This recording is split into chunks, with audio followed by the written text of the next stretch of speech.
안녕하십니까.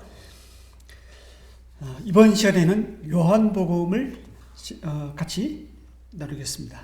신약 연대기에서 요한복음 뒷부분에 있죠. 요한서신서 중에서 첫 번째입니다. 요한복음을 시작하기 이전에 공간복음과의 차이점을 한번 보겠습니다. 가장 늦게 기록된 요한복음은 공간복음과 충복되는 내용과 자료들이 많지 않습니다. 아마도 요한은 앞서 기록된 세 복음서와 중복되는 부분을 의도적으로 피하지 않았나 생각이 해봅니다. 공간복음이라는 것은 마태, 마가, 누가복음이고 관점이 같다는 뜻에서 공간복음이라고 하는데요. 이 공간복음이 요한복음과 중복되는 부분이 한 10%밖에 되지 않습니다. 그 중에서도 60%는 예수님의 순환에 대한 내용입니다. 어떻게 다른지 한번 볼까요? 먼저 요한복음은 비유가 다릅니다. 공간복음에는 비유가 많이 기록되어 있는데요. 예를 들면 천국을 설명하고 있는 마태복음 13장과 같은 형태의 비유가 요한복음에는 나와 있지 않습니다. 다만 예수님의 긴 설교를 담고 있습니다. 두 번째는 특히 기시주방 같은 이 내용이 없습니다. 요한복음에는 사람들이 질병을 고치는 기사는 있지만 귀신 추방했다는 그런 기적을 나타나지 않습니다. 세 번째는 활동 무대가 다릅니다. 예수님의 주된 사역의 근거지이고 공간복음에서는 주로 갈릴리에서 많이 예수님이 활동하시는데요. 요한복음에서는 유대와 예루살렘이 예수님의 주요 활동지입니다. 그래서 보면 공간복음은 6월절이 한 번 언급이 되고 있고요. 요한복음은 3번 나오고 있습니다. 주님의 말씀 분량이 다릅니다. 요한복음이 가장 늦게 기록되었음에도 불구하고 사복음서 중에서도 주님의 말씀을 가장 많이 담고 있습니다. 그런데 어디까지가 주님의 말씀인지 저자의 해설인지 불분명합니다. 요한은 예수님의 12제자 중에서 또 베드로, 요한, 야고보 그 3위인의 핵심적인 그룹 중에 한 사람이었습니다. 그리고 누구보다도 주님을 가까이 따라다니고 모셨기 때문에 예수님 말씀을 직접 들었죠. 그래서 당시 요한복음 기록될 당시 영지주의 사상이 많이 발전을 하고 있었는데 영지주의 사상 즉 공교회에 대한 답변으로서 요한복음에서는 이제 보다 신학적인 그런 해석이 많이 가미되어 있는 것을 보게 됩니다. 예수님의 묘사가 다릅니다. 공간복음은 마치 사진 같다고 하면 요한복음은 그림 같습니다. 이 사진은 있는 사실적이고 실제적으로 묘사가 되어 있죠. 근데 그림은 그리는 사람의 그런 철학과 가치관이 들어있잖아요. 그래서 해석이 강하게 들어있습니다. 또 요한복음은 인간의 초인간적인 행위를 기적이 아닌 표적으로 묘사하고 있습니다. 공간복음에서는 예수님의 기적, 초인간적인 그 행위를 기적으로 표현하고 있는 반면에 요한복음에서는 표적으로 표현하고 있는 거죠. 그래서 7개의 표적들이 기록되어 있고요. 그리고 예수님 7개의 예수님에 대해서 나는 뭐뭐다, 나는 길과 진리와 빛이다, 나는 선한 목자다 이렇게 예수님에 대한 1인칭 자기소개가 7가지 나옵니다. 그리고 요한은 특히 7이라는 수를 애호를 좋아하는데요. 요한계시록에서도 7이라는 숫자가 많이 언급되고 있죠. 아시아 7교회, 또 7대적, 7인, 7나팔 이런 7에 대해서 요한이 좀 즐겨 사용하고 있는 것 같습니다. 그러면 요한복음을 한번 들어가 보겠습니다. 요한복음은 요한이 기록했다는 것은 성경에 나와 있지 않습니다. 저자 자신의 이름을 밝히고 있지 않기 때문이죠. 그렇지만 초대교회 전승에 따르면 세베대의 아들이자 야곱의 형제인 사도 요한이 이 복음서 요한복음을 기록했다는 이거에 대한 이의를 제기하지 않습니다. 왜냐하면 목격자가 아니고서는 도저히 기록할 수 없는 내용들이 많기 때문이죠. 뭐 세례자 요한이라든가 예수님의 가르침, 5장 6장에 나오는 가르침, 나사로 무덤에서 살리신 나사로, 죄의 만찬, 겟세마네 기도, 예수님의 체포 과정, 또 예수님께서 십자가에서 하신 말씀들, 이런 내용이 정말 옆에 있지 않으면 알 수 없는 그런 내용들이 질비하기 때문이죠. 요한의 아버지 세베대는 업 종사자였습니다. 그리고 안나스 제사장과도 친분이 있을 정도로 부유한 편이었어요. 요한과 야고보는 야망이 컸습니다. 요한과 야고보의 어머니가 예수님께 와서 한 잔이 달라고 요청할 정도였으니까 말이죠. 요한은 그리스도 안에서 자신의 야망을 이루려고 했습니다. 다른 제자들처럼. 하지만 다른 제자들은 전도하고 순교하는 동안에 이 요한은 예수님의 육신의 어머니 마리아를 복양하느라고 자신의 정체성마저 잃어버렸어요. 하지만 상당히 많은 시간이 흐른 뒤에 요한복음을 기록했는데, 요한복음을 기록할 당시 주 90년경, 예수님이 승천하시고 난 다음에 한 60년이 지난 그때 요한은 비로소 알게 되었습니다. 요한복음, 그가 기록한 복음서에도 알 수 있듯이 요한은 그리스도를 많이 닮아 있는 모습으로 표현되고 있습니다. 요한은 자신을 소개할 때 예수의 사랑하는 그 제자라고 애칭을 하면서 자신을 숨기고 있습니다. 이것은 자기 안에 그리스도의 형상이 누구에게나 나타날 수 있다는 확신을 줍니다. 예수님을 사랑하는 요한은 끝까지 그리스도를 닮아가는 모습으로 변해 갑니다. 우리 그리스도인들도 이처럼 예수님을 사랑하는 제자로 변화되어 되는 모습으로 살아갈 수 있습니다. 그리스도를 믿는 사람은 그리스도로 살아가게 됩니다. 예수님의 가치관이 내 가치관이 되어 살게 되는 것이죠. 우리의 모습 속에서 그리스도의 모습이 보인다면 이것만큼 더 큰 영광이 어디 있겠습니까? 사도 요한에 대해서 좀 말씀드리면, 사도 요한은 예수님의 12제자 중에서도 또 3명 안에 들어있는 핵심 제자죠. 그리고 예수님께서 자신의 어머니였던 마리아를 요한에게 부탁했어요. 평생 예수님 어머니 마리아를 복양했습니다.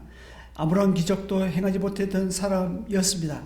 사도행전 3장에 나오는 베드로와 요한이 성전 미문에 앉은 안전병인을 고쳤지만 베드로가 그거 주도적으로 행했고, 어쩌면 요한은 베드로의 보좌역의 역할을 합니다. 베드로는 유일하게 순교하지 않았습니다. 다른 모든 제자들은 순교로 생을 마감하는 반면에 요한은 순교하지 않았습니다. 평생 마리아를 복양하면서 예수님의 사랑을 오해하였던 거죠. 뒤늦게 예수님의 사랑을 깨닫고 성경을 기록한 것이 요한복음, 요한서기서, 요한계시록입니다. 저술 장소는 에베소고요. 지금도 에베소 저희 가면 사도 요한의 무덤을 이제 유적지가 있는 것을 볼 수가 있습니다. 요한은 전승에 따르면 에베소 지역에서 오랫동안 예수의 어머니 마리아를 복양하면서 생을 마감했다고 합니다. 이 요한복음을 받아보는 수신인, 이 독자들은 에베소 지역의 교회와 그 주변의 다른 교회들로 보입니다. 소아시아 7교회. 저작 시기는 두 견해가 있는데요. 주 70년 이전으로 보는 견해와 주 90년에서 100년 사이로 보는 견해가 있습니다. 후자가 더 신빙성이 있습니다. 요한복음 저술 동기는 요한복음 20장 30절과 31절을 보면 그 요한복음이 기록한 저술 동기와 의도를 매우 분명하게 밝히고 있는데요. 이 구절에 의하면 이 독자로 하여금 예수님을 메시아와 하나님의 아들로 믿는 믿음을 주기 위해 복음서를 쓰고 있다고 나와 있습니다. 요한계시록 처음 3장에서도, 처음 1, 2, 3장 요한계시록에서도 알 수 있듯이 당시 소아시아 교회들 안팎으로 문제들이 많이 나타났어요. 이런 비슷한 시기에 쓰여졌던 이 요한복음에서도 유사한 문제들로 인해서 교회들이 어려움을 겪고 있었던 것으로 보입니다. 어떤 어려움이 있냐면 믿지 않는 유대인들 간의 갈등이 있었고요. 그래서 요한복음에서의 유대인은 믿지 않는 유대인으로 보시면 됩니다. 그리고 세례 요한의 추종자들과의 갈등이 있었고, 이 세례 요한파는 별개의 독립된 종파로 활동했는데 주 90년대 중반까지 에베소 지역에서 계속 남아 있었습니다. 그리고 세 번째는 영지주의로 알려진 이단들과의 갈등이 있었고요. 이건 뭐 다른 서인서에도 많이 나타나는데 자세한 것은 이제 넘어가겠습니다. 이처럼 이러한 요한복음 이러한 사회적 환경의 영향으로 당시 그리스도인들이 공개적으로 나는 예수 믿는 사람이라고 신앙 고백을 하지 못하는 상황이었어요. 요한복음 9장 21절이나 요한복음 12장 2절 43절을 보면 이런 것을 알 수가 있는데, 이런 공개적으로 자기가 믿는 신앙을 고백하지 못하는 이 상황에 놓여 있는 그리스도인들에게 위로를 주기 위해서, 힘을 북돋아 주기 위해서 기록했다고 볼 수 있습니다.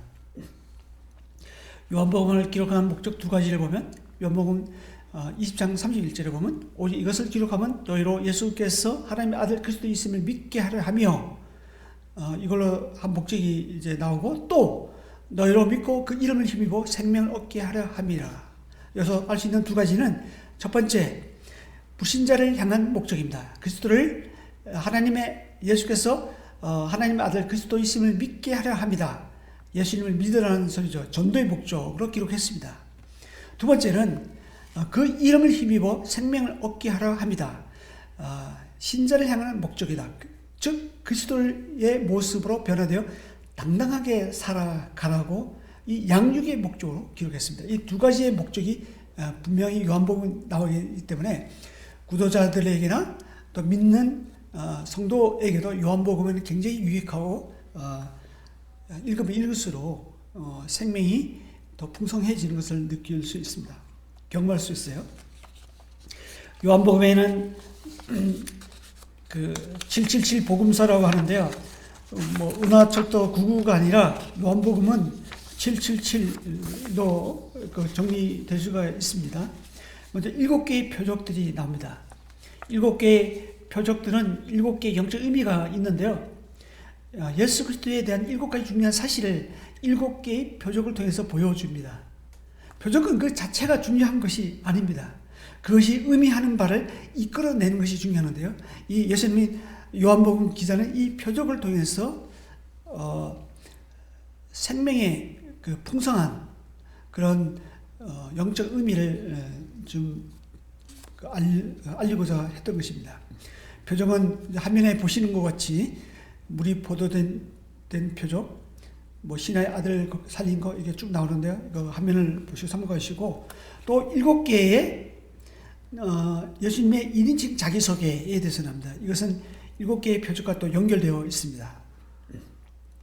생명의 떡, 생명의 빛, 양의 문, 선한 목자, 부활의 생명, 길 진리 생명, 참포도나무, 이런 걸로 이렇게 예수님을 자기 자신으로 이렇게 소개하고 있는데요. 헬라의 문장에는 보통 주어를 대체로 생략하는 편이고요. 동사의 어미로 이제 동사의 어미를 가지고 하자가 1인칭인지 2인칭, 3인칭인지를 알 수 있습니다. 그런데 일반적으로 강조할 때는 1인칭을 사용합니다. 이제 요한복음에 나와 있는 것처럼 I am 이런 문형을 이제 선택함으로써 다른 사람이 아닌 바로 내가, 이것을 강조하기 위해 사용합니다. 그래서 예수님의 위에서 본 그 화면에서 본 7가지의 모습을 스스로 묘사하고 있는 것입니다. 한 예를 들면, 나는 6번째 길 진리 생명이 나오잖아요. 나는 곧 길이다. 하나밖에 없는 유일한 절대적인. 그래서 나 외에 다른 길이 없다. 나 외에 다른 진리가 없다. 나 외에 다른 생명이 없다라는 것을 강조하고 있는 것입니다. 그래서 나 외에 다른 길, 나 외에 다른 진리, 나 외에 다른 생명을 갖지 말라고 요한은 이제 얘기하고 싶은 거죠. 세 번째로 7개의 강화 말씀, 가르침 말씀이 나오는데요. 보시는 말씀 같이 예수님에 대한 7개의 가르침 말씀이 나옵니다. 이 여기에 다 7개의 표적들, 7개의 예수님의 자기소개, 7개의 가르친 말씀, 이 말씀들을 하나같이 뭐냐면 그 속에 생명이 있습니다. 생명. 요한복음을 읽다 보면 두 종류의 경험을 하게 됩니다. 3D, 3L 보시는데 3D는 There's 사망, 다크니스, 어둠, 디스라이크, 미움, 디테스테이션, 증오. 3L은 라이프, 생명, 라이트, 빛, 러브, 사랑. 이렇게 세 가지 요소, 세 가지의 요소들이 이제 표현되고 있는데 3D는 그 죽음의 모습들이고요. 3L은 생명의 모습입니다. 즉 예수님의 경험을, 예수님이 만나는 경험은 예수님과 교제하고 예수님을 그 경험적으로 아는 이 경험은 즉 죽음에서 생명으로, 어둠에서 빛으로, 미움에서 사랑으로 나아가게 한다는 것이에요. 예수님을 경험하면 사망의 다양한 모습에서 벗어나서 생명의 다양한 모습으로 나아가게 합니다. 그리고 우리가 알고 있는 이 죽음이 단순히 육체적인 죽음뿐만 아니라 또 그런 것이 아닙니다. 이 죽음의 요소는 시기, 질투, 분노, 편견 이런 것이 다 죽음의 요소들입니다. 근데 요한복음을 읽다 보면 이 죽음의 요소들에서 생명으로 그 인애, 온유, 사랑, 화평, 오래 참음 이런 생명의 요소들로 바뀌게 되는 자신을 발견하게 될 것입니다. 예수님을 만나면 이런 변화들이 옵니다. 생명은 과거의 경험, 미래의 경험만 있는 것이 아니라 현재의 경험도 있습니다. 그래서 이 3L은 세 가지의 생명의 요소들은 우리가 예수님을 믿고 교제하면서 누릴 수 있는 풍성한 삶입니다. 이것이 바로 우리가 요한복음을 읽는 이유입니다.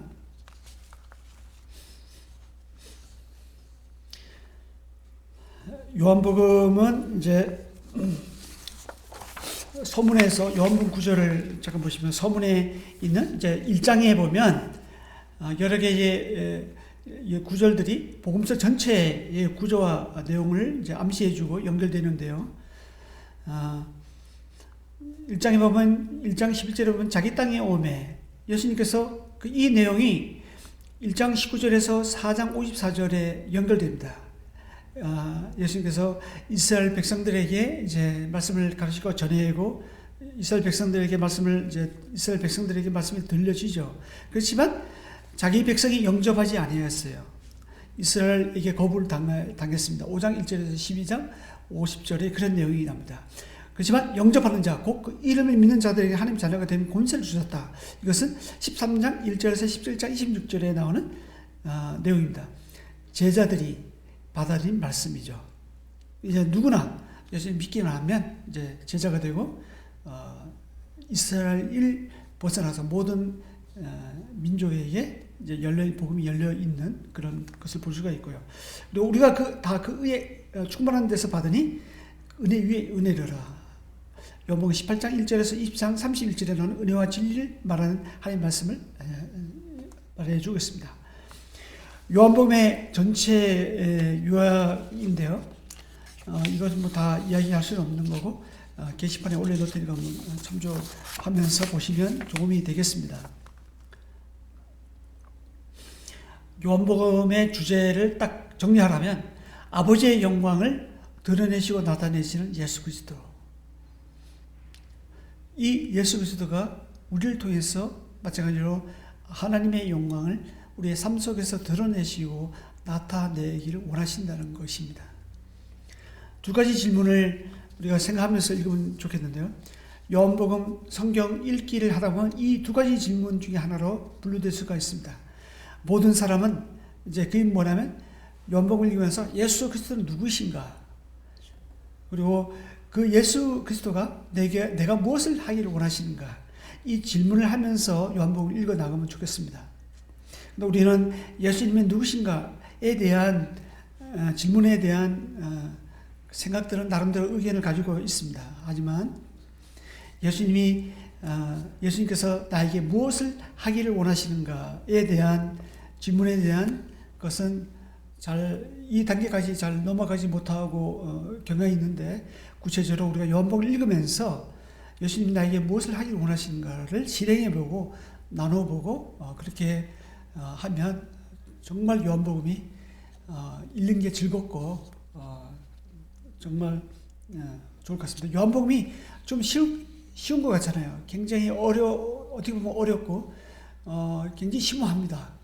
요한복음은 우리가 읽으면 읽을수록 우리의 삶이 풍요로워지고 죽음의 요소에서 생명의 요소로 변화되고 있는 자신을 발견하게 될 것입니다. 그러면 예수님의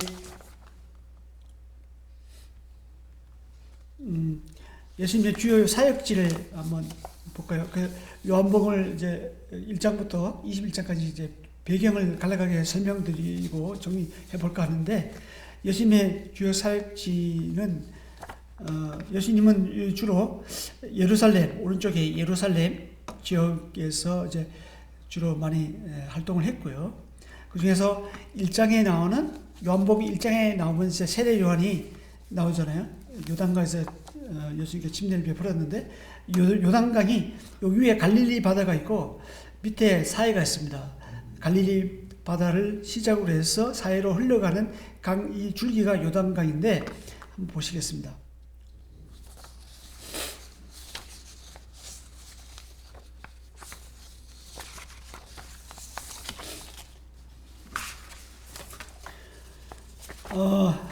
요 1장에 지금 보시는 게 요단강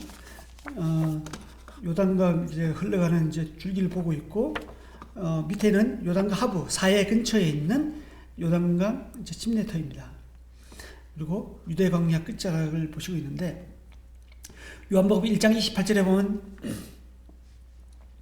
요한이 대답하죠. 나는 물로 세를 베풀거니와 너희 가운데 너희가 알지 못하는 한 사람이 섰으니 곧 내 뒤에 오시는 그이라. 나는 그의 신발끈을 풀기도 감당하지 못하겠노라 하더라. 이 일은 요한이 베풀던 곳 요단강 건너편 베다니에서 일어난 일이니라. 바로 이런 요단강 그 사해 근처에 있는 이 요단강 근처에서 예수님께서 세례 요한이 침례를 베풀었습니다. 여기서 그 다음에 이제 1장 요한복음 1장 35절에 보면 이제 예수님께서 제자들을 부르시는 장면이 나옵니다. 이 부분은 이제 갈릴리가 나오는데, 요한복음 1장 44절에 보면 빌립은 안드레와 베드로와 한 동네 베세다 사람이라 나옵니다. 이게 여기에 지금 동그라미 지금 표시가 이제 갈릴리 지역이고, 갈릴리 북쪽 홀몬산에서 내려오는 이제 갈릴리 만나는 이 지역이 베세다입니다. 그래서 요한복음 1장 44절에 보면 빌립은 안드레와 베드로와 한 동네 베세다 사람이라. 바로 빌립과 안드레, 베드로가 이 베세다 요 지역에서 살았다는 거죠. 자, 베세다, 요단강 북쪽 요단강의 베세다, 오른쪽 이 지도가 이제 베세다 지역입니다. 그리고 요한복음 1장 48절에 보면 빌립이 너를 부르기 전에 내가 무화과 나무 아래 있을 때 보았노라. 이 무화과가 지금 보시고 계신 아래쪽 사진인데요. 우리 시중에도 많이 먹을 수 있는 무화과, 우리나라 무화과하고 별 차이 없습니다. 그리고 요한복음 이제 2장 배경을 한번 보시는데요. 2장에는 가나 혼인잔치가 나오잖아요. 이제 가나가 바로 이게 갈릴리 호수, 갈릴리 바다, 같은 얘기인데, 갈릴리 바다의 지중해 쪽에 가는 이제 중간 정도의 가나가 있습니다. 이게 갈릴리 호수에 이게 다 갈릴리 지역입니다. 갈릴리 가나, 갈릴리 지역에 있는 가나로 보시면 되고요. 여기 보면 요한복음 2장 6절 7절에 보면 거기 유대인의 결례를 따라 두세 통 드는 돌 항아리 6이 놓였는지라고 나오고요. 예수께서 저희가 이르시되 항아리에 물을 채우라 하신즉 아구까지 채우니, 이 갈릴리 가나에서 혼인잔치 있었는데 돌 항아리에 물을 채우라. 이제 아래쪽에 있는 이 사진이 지금 현재 그 지역에 가서 볼 수 있는 돌 항아리입니다. 이 돌 항아리는 원래 정결 예식이나 그리고 유대인들이 이제 집에 방문했을 때 처음에 손발을 씻는 용도로 사용했습니다. 근데 여기 물을 채워서 그 예수님께서 물을 포도주로 만든 그런 기적을 있었던 곳이죠. 다음에는 요한복음 4장의 배경을 보겠습니다. 요한복음 4장에는 사마리아 여인과 예수님과의 그 대하는 내용이 나오잖아요. 이 사마리아 수가 바로 그 지금 표시되어 있는 이 부분입니다. 예루살렘에서 위쪽으로 사마리아 동네의 수가.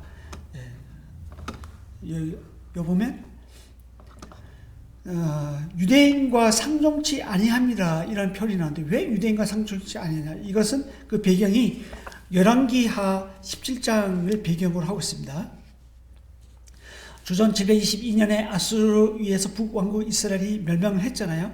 이 아수르는 자신들의 포로를 이렇게 잡아가고 그 비어있는 지역을 다른 지역에 있는 포로들 그 아시리아 그 사마리아 지역에 이제 포로 교환 정책을 폈습니다. 그래서 모든 지역을 아수르화, 아시리아화 했던 거죠. 민족 말살 정책을 폈습니다. 그러다 보니까 어디에서 가져왔든지 그들이 하나님도 섬기고 자기들의 신을 섬겼습니다. 그 피도 섞이고 혈통도 섞이고 종교도 섞이는 이래서 그 사마리아가 그 바벨론 포로 이후에 이제 비록 이스라엘이 고토로 들어왔지만 북이스라엘 사마리아를 이제 무시했어요. 그때부터 굉장히 정통으로 생각하지 않았습니다. 천박하게 여기고 무시했어요.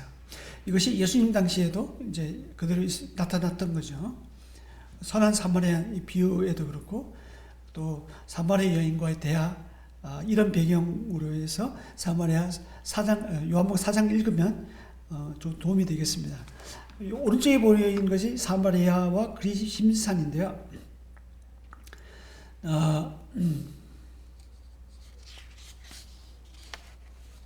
예, 이건 넘어가겠습니다. 이제 그 5장에 요한복음 5장에 보면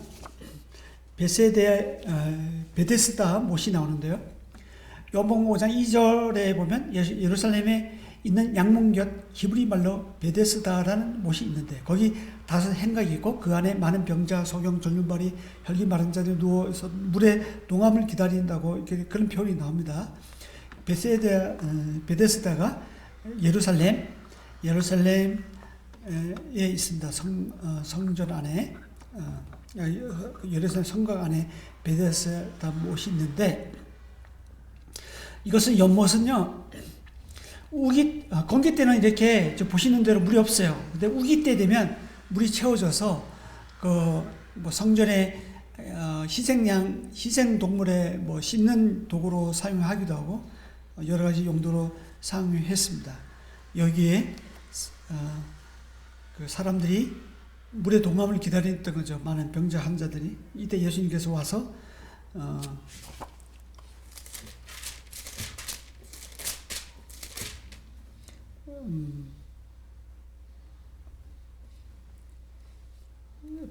이제 38년 된 병자를 고친 장소입니다. 다음에 보면 요한복음 6장에 보면 갈릴리 호수가 나옵니다. 요한복음 6장에 보면 5,000명을 모인 오병이어의 기적이 나오는데 이 오병이어가 이 갈릴리 지역에서 있었습니다. 갈릴리 지역. 갈릴리에 보면 왼쪽에 사진을 보면 갈릴리 호수가 있고 이제 북쪽에 주로 예수님께서 갈릴리 주로 북쪽에 많은 활동을 했습니다. 고라신, 벳사다, 가버나움, 뭐 발복산이 있는데 이 오른쪽에 고라사 지역이 귀신이 돼지떼로 옮겨가 갈릴리 호수에 빠져 익사한 곳이고요. 그리고 가버나움, 이 가버나움이 베드로의 고향이자 예수님의 활동 중심지였죠. 발복산, 여기가 발복산인데 왼쪽이 여기서 이제 그 오병이어 기적 장소가 있었고 8가지 복을 가르쳤던 장소입니다. 이 갈릴리 이곳은 평상시에 잔잔하다가 저녁이 되면 이게 온도 차이 때문에 이게 분지거든요. 온도 차이 때문에 이렇게 파도 물결이 치고 이제 파도가 지금 칩니다. 그리고 6장에 보면 오병이어에 나와 있는 이렇게 북쪽 팔복산 근처에 있는 이런 광활한 언덕이 나오는데 여기서 제가 여기 지나가면서 여기에 5,000명, 뭐 10,000명, 5,000명 넘었겠죠. 뭐 10,000명 되는 그런 수많은 사람이 여기 모여서 예수님의 그 가르침을 설교를 들었겠구나 생각이 됐을 때 가슴이 뭉클했습니다. 이때 빵이 지금 밑에 보이는 빵입니다. 실제로 우리가 알고 있는 그런 빵이 아니라 중동 지방에는 이런 파타빵이라고 얇은 이렇게 그런 빵을 그때 당시나 지금도 먹고 있습니다. 이런 빵이라고 생각하시면 되겠습니다.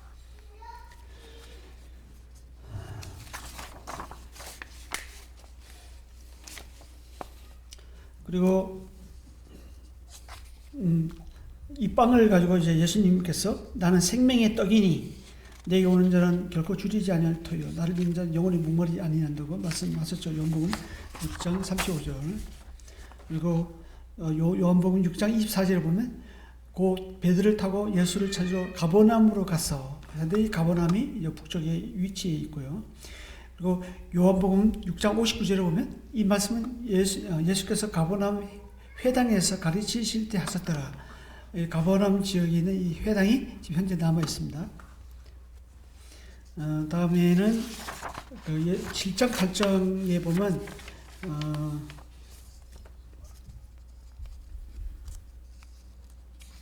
7장 8장의 배경을 한번 보시면요. 여기 보면 이제 조막절 그의 명절에 대해서 명절 시작할 때 조막절이 가까운지라 7장 2절에 보면 유대인의 명절이 조막절이 가까운지라 나오고 뭐 명절 끝날 나오고 뭐 이렇게 조막절에 대해서 나오는데 이 조막절이 이런 행사가 이 예루살렘 성전에서 있었습니다. 그래서 예루살렘 성전에 주로 예수님께서 많이 좀 말씀을 가르치셨고 그랬었는데 조막절에 보면 여기 뜰이 있는데요. 여기 촛대가 있습니다. 이 촛대를 기억하시고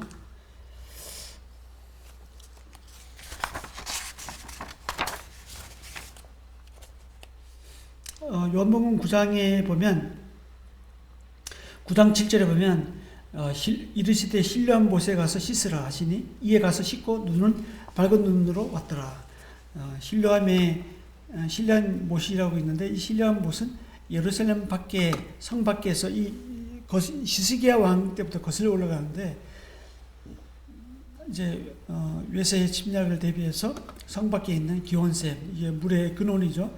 여기서부터 물을 끌어다가 굴을 파갖고 예루살렘 성 안으로 끌어들였습니다. 그래서 물을 모아놓은 곳이 실로암 연못이었고 제가 그 길을 따라와 봤는데 지금도 이 물이 흐르고 있더라고요. 그래서 이 실로암 못 여기서 실로암 못가에서 이제 씻으니까 이제 눈이 띄어지는 그런 일이 있었고 요한복음 9장 5절에 보면 나는 세상에 있는 동안에 세상의 빛이로다고 나오죠. 그리고 나는 세상의 빛이니 나를 따르는 자는 어둠에 다니지 아니하고 생명의 빛을 얻으리라고 나오는데요. 여기 그 성전뜰에 보면 이렇게 촛대가 이제 높게 이렇게 달려 있습니다. 촛대가 아니라 이제 그 등잔대 촛대가 높게 달려 있는데 여기서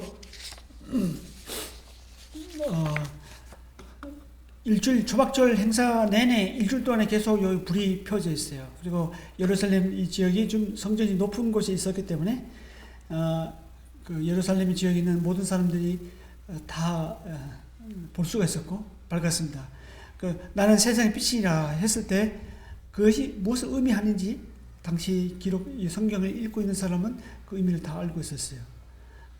이 바로 초막절에 있었던 촛대의 횃불을 의미하고 이것이 그 어둠을 밝히듯이 예수님이 세상의 빛으로 오셨다. 이거는 빛은 뭐예요? 빛이 오면 어둠이 물러나잖아요.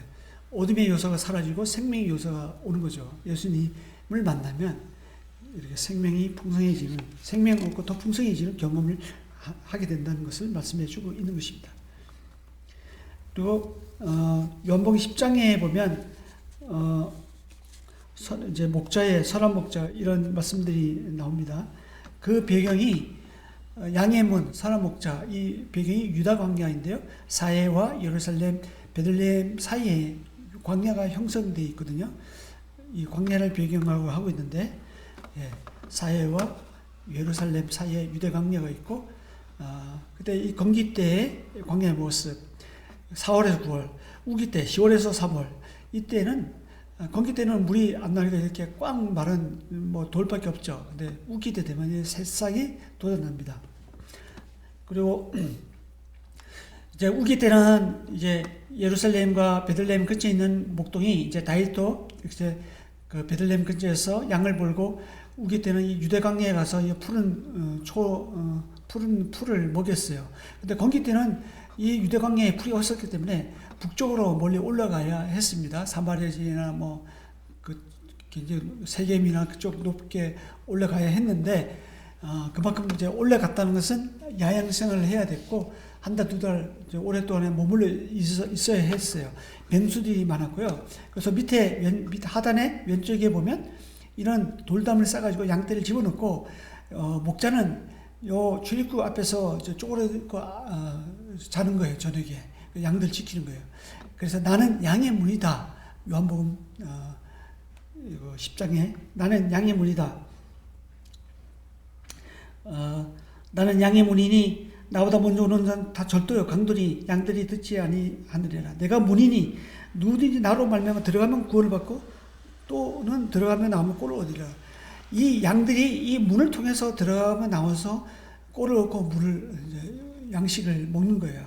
이만큼 이제 예수님을 통해서 우리가 구원을 받고 예수님을 통해서 우리가 생명을 얻고 더 풍성히 얻는다는 그런 것을 말씀해 주고 있어요. 요한복음 10장의 또 배경은 나는 선한 목자라고 나옵니다. 선한 목자는 양들을 또 지키는데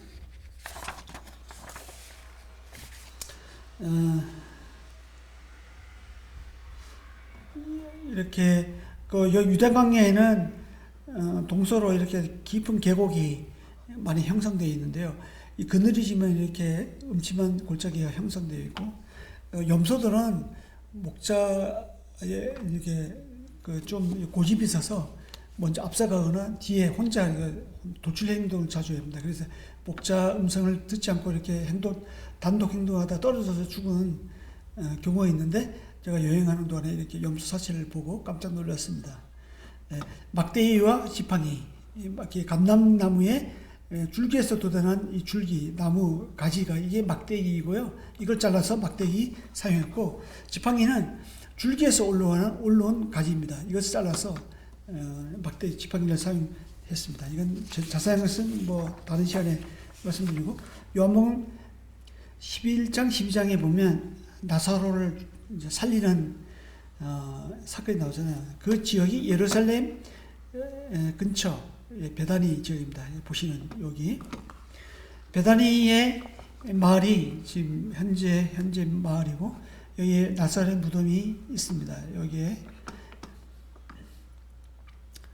그래서 요한복음 11장에 보면 25절에 보면 예수께서 이르실 때 나는 부활이요 생명이니 나를 믿는 자는 죽어도 살겠고 무릇 살아서 나를 믿는 자는 영원히 죽지 아니하리라. 이것을 내가 믿느냐? 오늘날도 우리에게 말씀하시고 요한복음 12장 13절에 보면 종려나무 가지를 가지고 맞으러 나가 외치되 호산나 찬송하리로다 주의 이름으로 오시는 이 곧 이스라엘의 왕이시여 라고 나오는데 종려나무 가지가 이제 이거예요. 이게 대추야자 열매 나무라고 하는데 지금도 여리고 지역에 많이 지금 자라고 있고 이 대추 야단 열매 먹으면 굉장히 달고 정말 젖과 꿀이 흐르는 땅이 이 대추 야단 열매를 일컬어하는 얘기가 아닌가 생각할 정도로 굉장히 달습니다. 여기에 이 나무 가지를 꺾어서 이제 호산나 다윗의 이름 오신 이여 이렇게 외쳤던 것이죠. 그 다음에 요한복음 13장에 보면 예수님께서 제자의 발을 씻기는 장면이 나옵니다. 마가의 다락방. 그 지역이 바로 예루살렘 지역이었고요. 예, 감난산에서 본 시온산이고 마가의 다락방인데, 너희가 나를 선생이라 또는 주라 하니 너희 말이 옳도다. 내가 주와 선생이 되어 너희 발을 씻었으니 너희도 서로 발을 씻어주는 옳으니라. 내가 너희에게 행한 것 같이 너희도 행하게 하여 본을 보였노라. 예수님께서 제자의 발을 씻긴 그 장소고, 이때 단 식탁 문화는 이렇게 디귿자리하고 서빙하는 사람이 가운데에서 서빙했고 사람들은 주로 이렇게 반으로 기대해서 음식을 먹었습니다. 요한복음 15장에 보면 포도나무 비유가 나오잖아요. 나는 포도나무여 너희는 가지라. 물론 내게 붙어서 열매를 맺지 아니하는 가지는 아버지께서 그것을 제거해 보시고, 그리고 5절에 보면 15장 나는 포도나무여 너희는 가지라. 그가 내 안에 내가 그 안에 거하면 사람이 열매를 많이 맺나니 나를 떠나서는 너희가 아무것도 할 수 없느니라. 예, 포도나무. 근데 이 포도나무의 특성상 감 놔두면 땅에 기어다닙니다. 기어가면서 줄기가 또 땅에 또 뿌리를 내리기 때문에 열매가 상품 가치가 없는 열매가 맺어요. 그것을 사람의 돌봄이 없으면 들포도나무라고 하는데, 사람이 돌봄이 있다는 것은 가지를 이제 올려주고 그것을 제거해 주신다는 게, 이 가지치기 제거하는 게 그 가지를 자른다는 의미도 있지만 들어 올린다는 의미도 있어요. 그래서 이런 가지를 열매를 잘 맺기 위해서 들어 올리는 거예요. 그래서 우리가 이 세상을 기어다니고 세상을 보고 세상의 가치관을 따라가는 우리를 예수님께서 들어 올리고 하늘을 바라보게끔 우리의 삶을 또 지도하고 삶을 인도하는 그런 하나님의 섬세한 그런 선한 목자로서 우리를 지키시는 하나님을 우리가 생각해 볼 수가 있습니다. 그리고 18장에 보면 그런 예루살렘에 이제 감난산이 나오는데, 18장 1절에 보면 예수께서 이 말씀을 하시고 제자들과 함께 기드론 시내 건너편으로 나가시니 그곳에 동산이 있는데 제자들과 함께 들어가시니, 이게 예루살렘에서 기드론 시내 건너편, 이게 동산이 이게 감난산이거든요. 이게 여기 예루살렘이고, 기드론 시내 건너편 이게 감난산인데, 여기 사이가 골짜기가 기드론 골짜기입니다.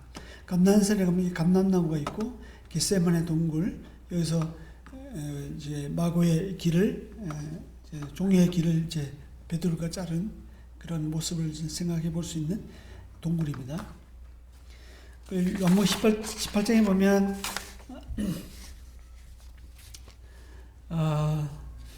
예수를 파는 유다, 그리고 등과 횃불을 가지고 오는 18장에 나오고, 그리고 18장 12절에 보면 18장 28절에 보면 그들이 예수를 가야바에게서 관정으로 끌고 가니 새벽이라. 그들은 더럽힘을 받지 아니하여 유월절 잔치를 먹고 자요 관정에 들어가지 아니라.